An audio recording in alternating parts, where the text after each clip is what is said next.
Hello ലോയ്റ്റ് വി ഗേറ്റ്സ്. ജർമ്മനൊക്കെ സംസാരിച്ചപ്പോൾ നിങ്ങൾ വിചാരിച്ചിട്ടുണ്ടാവും ഞങ്ങൾ ജർമ്മനിയിലോട്ട് പോവാണെന്ന്. എന്നാൽ അത് വെറും ഒരു വ്യാമോഹം മാത്രമാണ്. ഞങ്ങൾ ഇതുവരെയായിട്ട് പോവാറായിട്ടില്ല. സംഭവം വേറെ ഒന്നുമില്ല, ഞങ്ങൾ ഖത്തർ വരെ ഒന്ന് പോവാണ്. ബിബിന്റെ ഫാമിലി മൊത്തം അവിടെയാണ്. സോ ഞങ്ങൾ കുറച്ച് ദിവസം അവിടെ ഒന്ന് അടിച്ചു പൊളിക്കാന്ന് വിചാരിച്ചിട്ട് പോവാണ്. എയർപോർട്ട് കാലിയാണ് ഗൈസ്, ആരുമില്ല.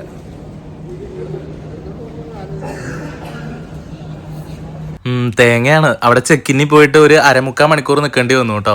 അത് കഴിഞ്ഞിട്ട് പിന്നെ വെയിറ്റ് നോക്കി കഴിഞ്ഞപ്പോഴാണെങ്കിൽ ബാഗേജിൽ കൂടുതൽ, അത് കഴിഞ്ഞ് ചെക്കിൻ ലഗേജ് കുറവ്, അതൊക്കെ അഡ്ജസ്റ്റ് ചെയ്ത് ആകെ മടുത്തിട്ടാണ് പിന്നെ സെക്യൂരിറ്റി ചെക്കിനിലോട്ടൊക്കെ പോയത്. വെളുപ്പിനുള്ള ഫ്ലൈറ്റ് ആയത് കാരണം വീട്ടിൽ നിന്ന് ഭക്ഷണം കഴിക്കാൻ പറ്റിയില്ല. പിന്നെ ഒന്നും നോക്കിയില്ല, അടുത്ത് കണ്ടൊരു കഫേ കയറി എന്തോ ഒരു സാൻഡ്വിച്ച്, ബാർബിക്യൂ സാൻഡ്വിച്ച് ആണെന്ന് തോന്നുന്നു. പിന്നെ ഒരു ലാറ്റയും ഒരു എസ്പ്രസോയും മേടിച്ചു. സംഭവം വലിയ കുഴപ്പമൊന്നും ഉണ്ടായിരുന്നില്ല. എന്നാൽ വലിയ ടോപ്പ് സാധനമൊന്നും പറയാനൊന്നുമില്ല കേട്ടോ.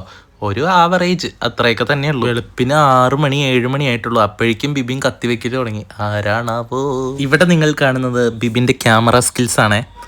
എന്താ സാൻഡ്വിച്ച് ഒക്കെ സൂം ചെയ്ത് അതിൻ്റെ ഉള്ളിലത്തെ ചിക്കൻ്റെ കഷ്ണം വരെ കിട്ടി.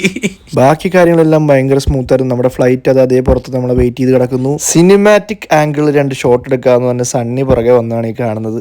സംഭവം ചീറ്റിപ്പോയി, നിങ്ങൾക്ക് ഇപ്പം തന്നെ അത് മനസ്സിലാവുകയും ചെയ്യും. ഇവൻ പറഞ്ഞെടുപ്പിച്ചതാണ്. ഉടനെ തന്നെ ഫ്ലൈറ്റ് അങ്ങ് ടേക്ക് ഓഫ് ചെയ്തു. കുറച്ചു നേരം ആ പച്ചപ്പും ഹരിതാപവും ഒക്കെ കണ്ട് ഞങ്ങൾ മേലെ നിന്ന് ആസ്വദിച്ചിരുന്നു. അങ്ങനെ നിൽക്കുകയാണ് ഫുഡ് എത്തിയത്. പിന്നെ പച്ചപ്പും ഹരിതാപവും ഒക്കെ ഒരു സൈഡിലും ഇട്ടു. നേരെ മെയിൻ പരിപാടിയിലോട്ട് കയറി. ഒരു കോഫി ഉണ്ടായിരുന്നു, പിന്നെ സ്ക്രാമ്പിൾഡ് എഗ്സ്, സോസേജ്, പിന്നെ ചനയുടെ ഒരു കറി, കട്ട് ഫ്രൂട്ട്സും ഒരു ബണ്ണും. ബണ്ണിൻ്റെ കൂടെ ബട്ടറും ജാമും അവർ തന്നിട്ടുണ്ടായിരുന്നു. സത്യം പറഞ്ഞാൽ കുറച്ചു നേരം കഴിഞ്ഞപ്പോൾ എനിക്ക് ചിരി വന്നു കേട്ടോ. കാരണം എന്താണെന്ന് വെച്ചാൽ ബിബിൻ മറ്റേ ഈ ബണ്ണിൻ്റെ പുറത്ത് സ്ക്രാമ്പിൾഡ് എഗ്സ് ഒക്കെ വെച്ചിട്ട് കോഫിയൊക്കെ പിടിച്ചിരിക്കുമായിരുന്നു. പെട്ടെന്ന് ഭയങ്കര ടർബുലൻസ് ഫ്ലൈറ്റിന്, നേരെ കോഫിയൊക്കെ മുകളിലോട്ട് തെറിച്ചു. അങ്ങനെ ഫുൾ അലമ്പായി. കുറേ പേരുടെ അങ്ങനെ തന്നെ സംഭവിച്ച്. ബിബിൻ്റെ വൈറ്റ് ഡ്രസ്സൊക്കെ സ്റ്റെയിലായി, ആകെ സീനായി. ആ മൂടൊക്കെ പോയി കഴിക്കാനുള്ളത്. ഞാൻ കഴിച്ചു തീർത്തിട്ടുണ്ടായിരുന്നു, ബിബിനാണെങ്കിൽ ഫുള്ള് കഴിച്ചുമില്ല. അങ്ങനെ 3.5 മണിക്കൂറും കഴിഞ്ഞ് നാട്ടുകാരുടെ പുറത്ത് കാപ്പിയൊക്കെ മറിച്ചിട്ട് ഞങ്ങൾ ഇത് അതേ മസ്കറ്റ് ഇന്റർനാഷണൽ എയർപോർട്ടിൽ ഞങ്ങളുടെ ട്രാൻസിറ്റിനായി എത്തി. ചതിച്ചു ഗൈസ്, ഒമാൻ എയർ ഞങ്ങളെ ചതിച്ചു. 3 മണിക്കൂർ ട്രാൻസിറ്റ് പറഞ്ഞിട്ട് അവർ 2 മണിക്കൂറും കൂടെ ഡിലേ ആക്കി. ഞങ്ങൾ 5 മണിക്കൂർ എയർപോർട്ടിൽ അങ്ങ് കഴിച്ചു കൂടി. വിശന്നിട്ടാണെങ്കിൽ ഒരു രക്ഷയില്ല. കാർഡാണെങ്കിൽ ഒന്നും വർക്ക് ചെയ്യുന്നില്ല. ഇന്റർനാഷണൽ ട്രാൻസാക്ഷൻ എന്തൊക്കെയോ പ്രശ്നം എന്ന് പറഞ്ഞിട്ട് അവസാനം തപ്പിപ്പറക്കി നോക്കി കഴിഞ്ഞപ്പോൾ ബിബിൻ്റെ കുറച്ച് ഖത്തറി റിയാലുണ്ടായി. അങ്ങനെ അതൊക്കെ കൊടുത്ത് 2 ബർഗറും കഴിച്ച് തൽക്കാലത്തേക്ക് വിശപ്പ് മാറ്റിയിട്ടാ. അങ്ങനെ ഞങ്ങൾ അവസാനം ദോഹ എയർപോർട്ടിൽ എത്തിയപ്പോൾ തന്നെ എത്ര മണിയായിട്ട്, ഒരു 6-7 മണിയായി കാണും അല്ലേ.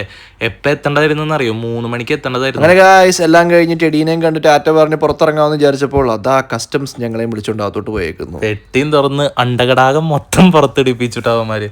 അവസാനം ഒന്നും കിട്ടാണ്ടായിപ്പോൾ തിരിച്ചും വിട്ടു. അങ്ങനെ എയർപോർട്ടിൽ വെച്ച് ഡാഡിനെ കണ്ടു, വണ്ടിയിൽ കയറി വീട്ടിലോട്ട് പോകുന്നു. Hi daddy. അപ്പോൾ ഈ വീഡിയോസ് ഒക്കെ ഇഷ്ടപ്പെട്ടാണെങ്കിൽ ഞങ്ങളെ സപ്പോർട്ട് ചെയ്യണേ. Like, share and subscribe. Choose.